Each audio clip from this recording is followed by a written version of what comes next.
بسم الله الرحمن الرحيم وقرآنا فرقناه لتقرأه على الناس على مكث ونزلناه تنزيلا.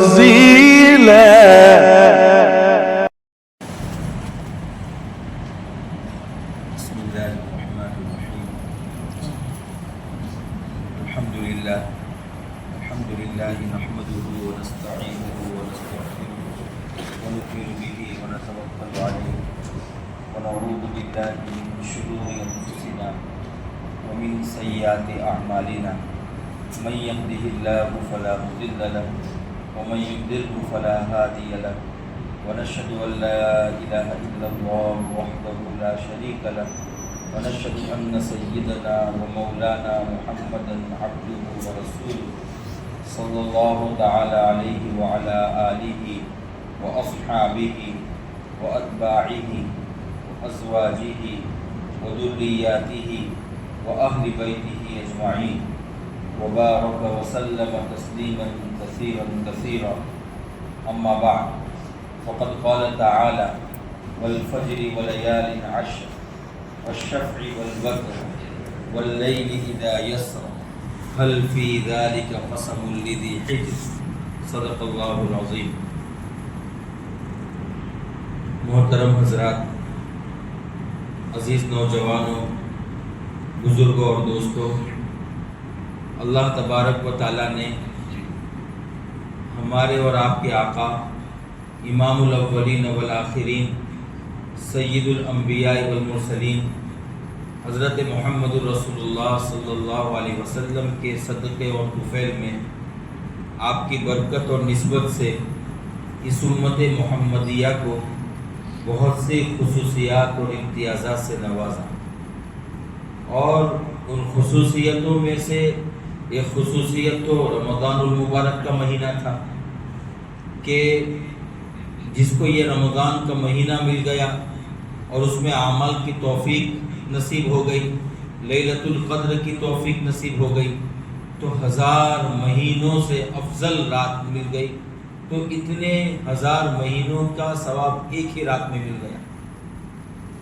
تو ان تمام خصوصیات میں سے ایک خصوصیت یہ عشر ذی الحجہ بھی ہے.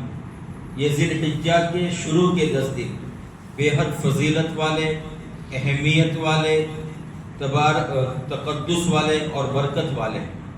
اس کی اہمیت کے لیے اتنا ہی کافی ہے کہ اللہ جل شانہ نے اس کی قسمیں کھائی. والفجر، قسم ہے فجر کے وقت کی، اور فجر کا وقت بہت ہی قیمتی ہے، بہت ہی اہمیت کا حامل ہے، اور اس کی اللہ نے قسم کھائی. سمجھ میں آتا ہے کہ اس وقت اقم الصلاۃ لدلوک الشمس الی غسق اللیل وقرآن الفجر ان قرآن الفجر کان مشہودا، کہ جب فجر کی نماز ہوتی ہے تو اس وقت فرشتوں کی حاضری ہوتی ہے. تو دن کے، اور بخاری شریف کی روایت ہے، یتعاقبون فیکم ملائکۃ باللیل وملائکۃ بالنہار، کہ رات کے فرشتے اور دن کے فرشتے تمہارے درمیان آمد و رفت کرتے ہیں اور آتے جاتے رہتے ہیں. تو جو رات کے فرشتے ہیں ان کے جانے کا وقت ہو گیا اور دن کے فرشتوں کا آنے کا وقت ہو گیا، یعنی ڈیوٹی کی تبدیلی کا وقت ہو گیا. ڈیوٹی کی تبدیلی کا وقت آتا ہے، تو اس وقت رات کے فرشتے بھی اور دن کے فرشتے بھی فجر کی نماز کے وقت موجود ہوتے ہیں. تو وہ لوگ خوش نصیب ہیں جن کے نامہ عمل کی شروعات فجر کی نماز سے ہوتی ہے.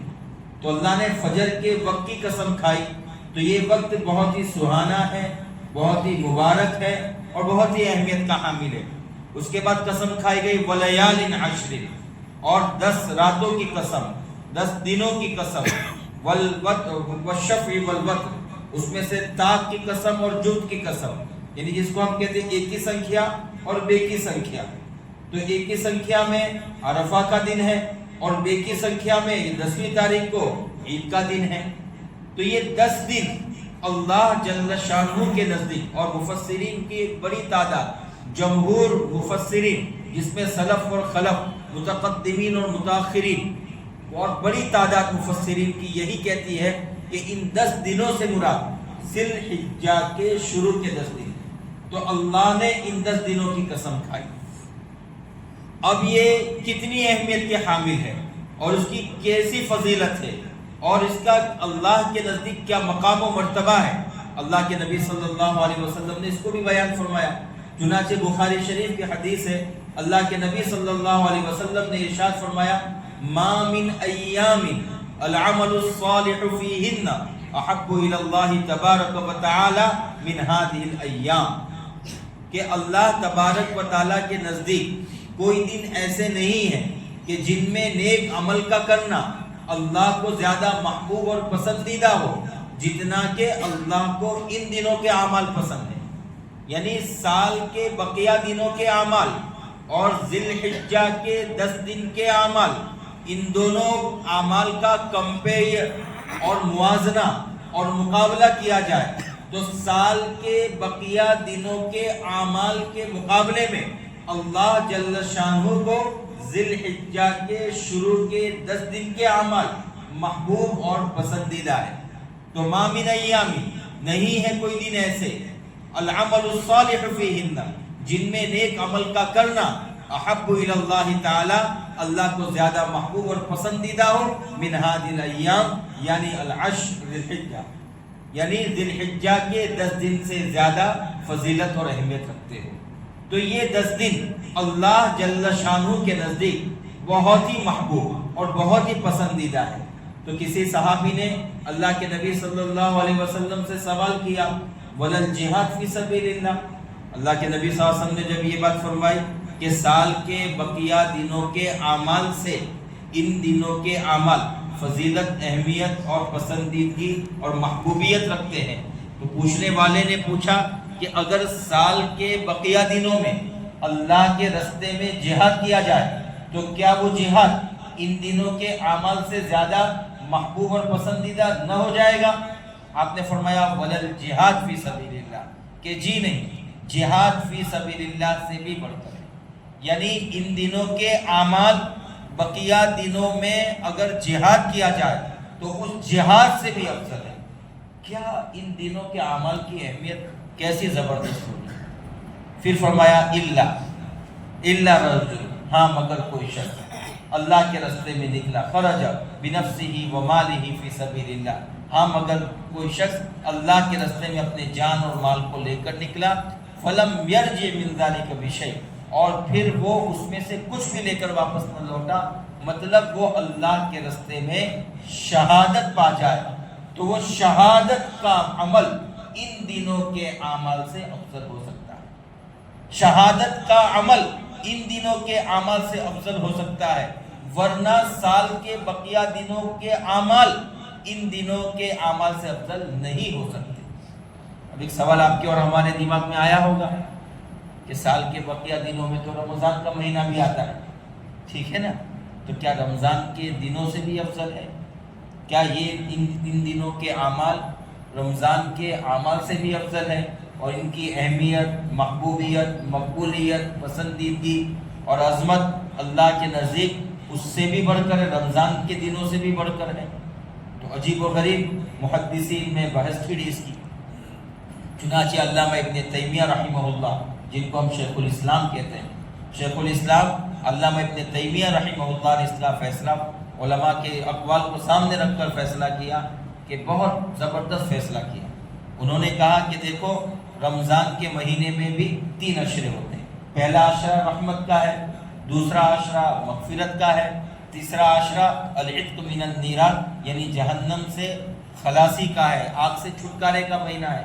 اور آپ اور ہم سب جانتے ہیں کہ رمضان کے 30 دنوں میں اور 3 عشروں میں سب سے زیادہ اہمیت کا حامل آخری عشرہ ہے، آخری عشرے کی زیادہ اہمیت ہے. تو کہا کہ اس کا مقابلہ اگر کیا جائے تو آخری عشرے سے کرو. تو علامہ ابن تیمیہ رحمۃ اللہ علیہ نے فرمایا کہ یہ عشرے ذی الحجہ رمضان کے آخری عشرے سے اس کا مقابلہ کیا جائے تو یہ ذی الحجہ کے شروع کے 10 دن رمضان کے آخری عشرے کے 10 دنوں سے بھی افضل ہے۔ البتہ رمضان المبارک کے آخری عشرے کی 10 راتیں، رمضان المبارک کے آخری عشرے کی 10 راتیں عشرے ذی الحجہ کے 10 راتوں سے افضل ہے۔ اور انہوں نے کہا کہ ہم ایسے ہی نہیں کہہ رہے، انہوں نے بھی فیصلہ کیا کہ دیکھو کہ رمضان المبارک کے اندر اللہ نے لیلۃ القدر رکھی ہے، انا انزلناہ فی لیلۃ القدر، لیلۃ القدر خیر من الف شہر، تو لیلۃ القدر رکھی ہے، اور وہ لیلۃ القدر بہت ہی اہمیت کی حامل ہے، اللہ کے نزدیک اس کا بڑا مقام ہے اور بڑی عظمت ہے اس کی، اور اللہ کے نزدیک بہت مقبولیت اور پسندیدگی ہے، اور ہم سب اس کی اہمیت کو جانتے ہیں۔ تو یہ 10 راتیں لیلۃ القدر اپنی سردار کے ساتھ ہے، یہ 10 راتیں اپنی سردار لیلۃ القدر کے ساتھ ہے، اس لیے یہ 10 راتیں ذی الحجہ کی 10 راتوں سے افضل ہے۔ اور ذی الحجہ کے شروع کے 10 دنوں میں اللہ نے یوم عرفہ رکھا ہے، اور آج کا دن کون سا ہے؟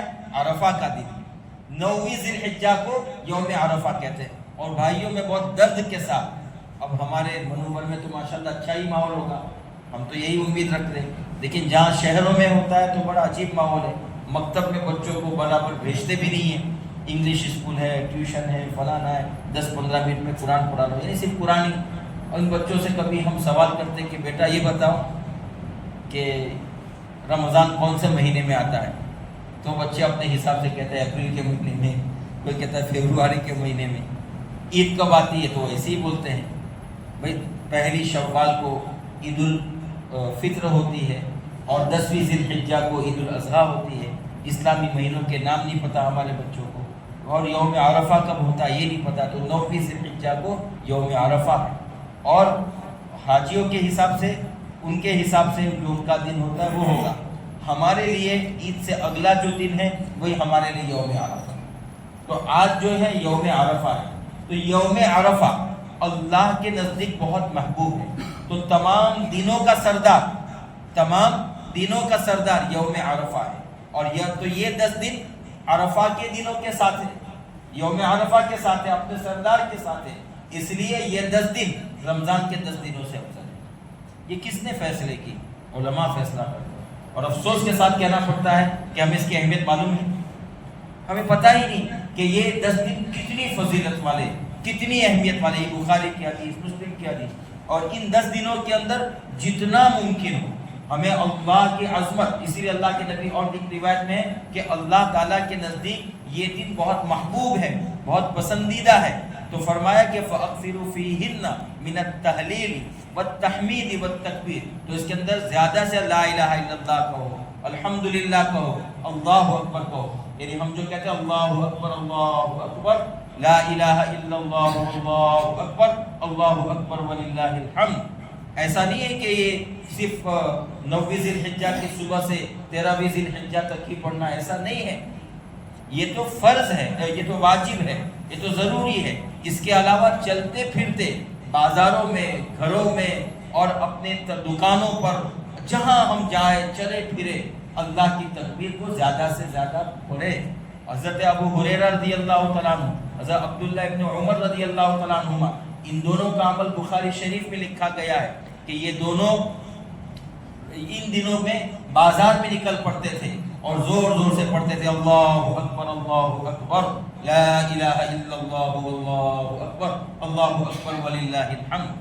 تو ان دنوں میں زیادہ سے زیادہ اس کی کثرت ہونی چاہیے، ایسا نہیں ہے کہ صرف فرض نماز کے بعد، یہ تو واجب ہے، ورنہ تو ان کا پورا دن اس کا اہتمام ہونا چاہیے۔ بچوں کے سامنے جائے تو بھی کہ اللہ اکبر، دوستوں سے ملاقات کریں اللہ اکبر، یہ تو اللہ کی تکبیر، اللہ کی عظمت اور اللہ کی وحدانیت کے ترانے گانے کے دن ہیں، اور اللہ کی عظمت کو بیان کرنے کے دن ہیں۔ تو اب آپ کو ایک سوال ہوگا کہ یہ اس کی اتنی اہمیت کیوں ہے، ان 10 دنوں کی اتنی اہمیت کیوں ہے؟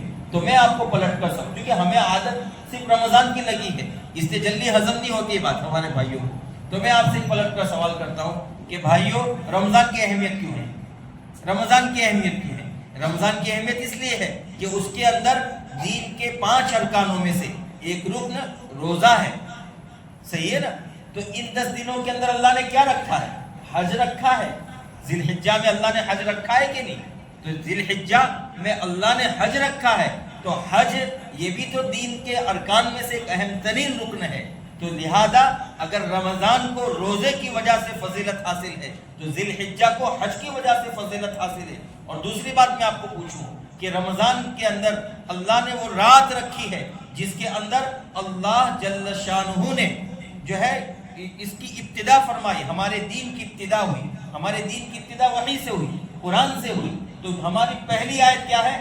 اقرأ بسم ربک الذی خلق۔ تو یہاں سے ہماری ابتدا ہوئی رمضان سے، اور آپ کو معلوم ہونا چاہیے کہ اس دین کا اتمام، اس دین کی تکمیل اللہ نے یوم عرفہ میں رکھی۔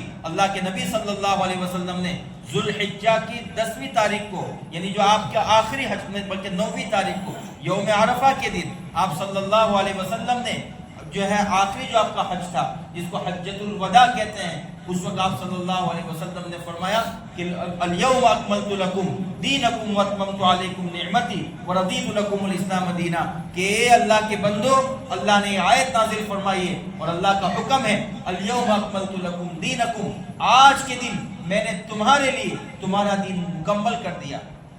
الیوم اکملت لکم دینکم واتممت علیکم نعمتی، اور میں نے تمہارے لیے تمہارا دین بھی مکمل کر دیا اور اپنے احکام اور اپنی نعمتوں کا اتمام کر دیا۔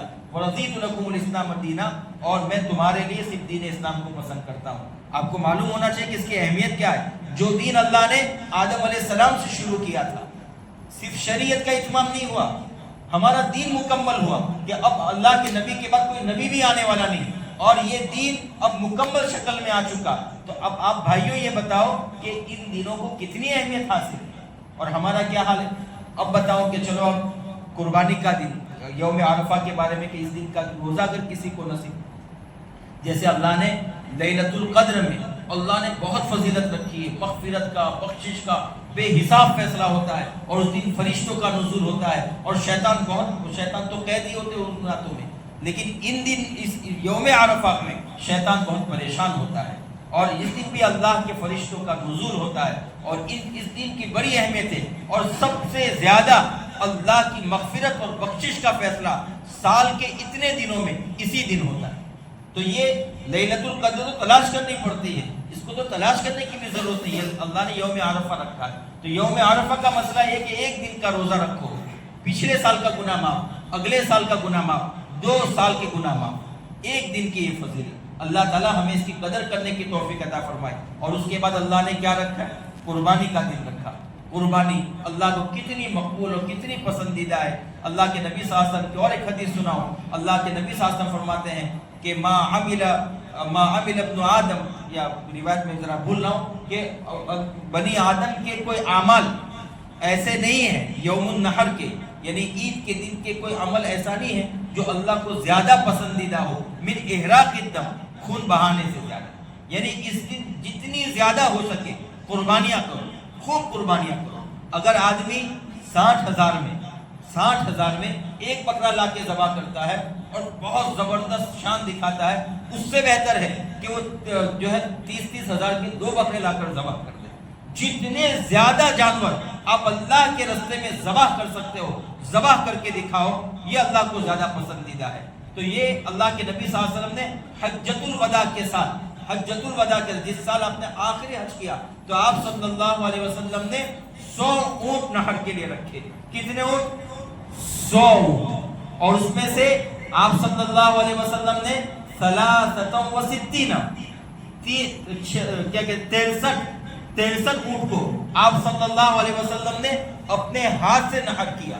برچھی مارتے ہیں، ایک تو ہوتا ہے ذبح کرنا، 2 طریقے، ایک تو ہوتا ہے ہمارے جو جانور ہوتے ہیں ان کو ذبح کیا جاتا ہے، لیکن اونٹ کو ذبح نہیں کیا جاتا ہے، اونٹ کو نہر کیا جاتا ہے، برچھی ماری جاتی ہے، پاؤں، ایک خاص طریقہ ہے۔ تو آپ صلی اللہ علیہ وسلم نے 63 اونٹوں کو آپ صلی اللہ علیہ وسلم نے برچھی ماری، اور اس کے بعد باقی جو اونٹ بچے آپ صلی اللہ علیہ وسلم نے حضرت علی کو مکلف فرمایا کہ باقی کے اونٹوں کو آپ جو ہے نہر کریں۔ یعنی اس سے معلوم ہوتا ہے کہ اس کی کتنی اہمیت ہے۔ اور باقی میں بتاؤں کہ اللہ کے نبی صلی اللہ علیہ وسلم نے فرمایا کہ اللہ نے جس کو وسعت عطا فرمائی، کشادگی عطا فرمائی، اس کے بعد بھی وہ قربانی نہ کرے تو فلا یحضرن مصلانا، کوئی ضرورت نہیں ہے اس کو ہماری عیدگاہ میں. کیا ضرورت ہے ہماری عیدگاہ میں ہوا ہے؟ وہ اللہ تعالیٰ نے اپنے ایک نیک بندے حضرت ابراہیم خلیل اللہ کو حکم دیا تو انہوں نے اپنے بیٹے کو قربان کرنے کے لیے تیار ہوئے، اور یہاں سب ناٹک نخرے، جیب میں جو ہے دیکھو تو آئی فون رکھا ہوا ہے، 80,000 کے فون رکھے ہیں، 50,000 کے فون رکھے ہیں، اور بھائی کیا کہہ رہے ہیں؟ بھائی کیا بول رہے ہیں کہ میرے پر قربانی واجب نہیں. اللہ تعالیٰ ہمیں صحیح شعور عطا فرمائے. بس آخری مسئلہ بیان کر دوں کہ جو عید ہونا تو یہی چاہیے کہ ہم اپنے جانور اپنے سامنے ذبح کریں. اور یہ جو سب بات بیان کیا تھا کہ مدرسوں میں ایسا ہوتا ہے، مدرسوں میں ویسا ہوتا ہے، ایسا کچھ نہیں بھائیو. آپ بھی جانتے ہوں گے، آپ بھی ابھی یہاں جانور لیں، ہم بھی قربانی کرتے ہیں، ہم تو یہاں کوسمبا میں ہی کرتے ہیں. آپ بھی جانور کو لینے جاؤ تو آپ یہاں، اور آپ جو لوگ پالتے ہیں وہ جانتے ہیں کہ ہمارے جو جانور ہوتے ہیں ان کی اتنی ہائٹ ہوتی نہیں. کہاں اتنی ہائٹ ہوتی ہے؟ تو لوگ خواہ یہ سب کرتے کہ وہ تو چرچا کرنے والا خود بھی چرچا کر لے گا. تو ہم لوگ اپنی گھر کی بھی قربانی جب لینے جاتے ہیں تو ہمیں پتہ چلتا ہے کہ 18-20 ہزار میں ایک ٹھیک ٹھاک جانور آ جاتا ہے جس کی عمر ہو چکی ہوتی 2 سال. لیکن اب لوگ کیا ہے، بڑی بڑی باتیں کرتے ہیں، خواہ کی باتیں کرتے ہیں. تو ایک میڈیم یعنی درمیانی درجے کے جو جانور ہوتے ہیں وہ ذبح ہو جاتے ہیں. ہمیں اپنی نظروں کے سامنے ذبح کروانے چاہیے ہمیں، اور محلوں میں تقسیم کرنا چاہیے. جب مدینہ المنورہ میں شروع میں اللہ کے نبی صلی اللہ علیہ وسلم تشریف لائے تو اس وقت کشادگی نہیں تھی، تو لوگ آپ صلی اللہ علیہ وسلم نے منع فرمایا کہ کوئی بھی شخص اس حال میں 3 دن نہ گزرے کہ 3 دن کے بعد اس کے پاس عید کا گوشت بچا ہو. یعنی بس جتنا آپ لوگوں کے پاس ہے وہ عید کا گوشت ہے، کھاؤ کھلاؤ ختم کرو، اسٹور نہیں کر سکتے ہو، جمع نہیں کر سکتے ہو. آپ صلی اللہ علیہ وسلم نے پہلے یہی حکم دیا. اب اہل حدیث حضرات بھی کہتے ہیں اللہ کے نبی نے، بالکل صحیح حدیث ہے، لیکن وہ پرانے دور کی حدیث ہے. اب اس کو کوئی کہے کہ اب نہیں کر سکتے تو ایسا نہیں. پھر اس کے بعد صحابہ نے، مسلم شریف کی روایت ہے، صحابہ نے اللہ کے نبی سے شکایت کی کہ ان لنا عیالا وحشما وخدما، کہ ہمارے بڑے خاندان ہیں اور جو ہے بچے بھی ہیں، خادم بھی ہیں، اب ہمیں ان کو بھی کھلانا پلانا رہتا ہے، تو کچھ جمع کرنے کی اجازت دیجیے. پھر کچھ سالوں کے بعد جب وسعت ہو گئی، اب ہر محلے کے اندر 2 4 5 گھروں میں قربانیاں ہونے لگی، تو آپ صلی اللہ علیہ وسلم نے فرمایا کہ میں نے یا اہل المدینہ، کہ اے مدینہ کے کنت نہیتکم، میں نے تم کو منع کیا تھا گوشت کو جمع کرنے سے، کہ 3 دن سے زیادہ گوشت کو جمع نہیں کر سکتے ہو. لیکن اب کلو واشربو، اب کھاؤ پیو، وامسکوا ما بدا لکم، اور تمہارا جتنا جی چاہے تم جمع کرو. لیکن اگر ہمارے محلوں میں اب وہی پرانے حال آ چکے ہیں کہ اب قربانیاں کم ہوتی ہیں، تو قربانیاں کم ہوتی ہو تو اپنے محلوں میں پہنچانے کی فکر کریں. اللہ تعالی ہم سب کو عمل کی توفیق عطا فرمائے. وآخر دعوانا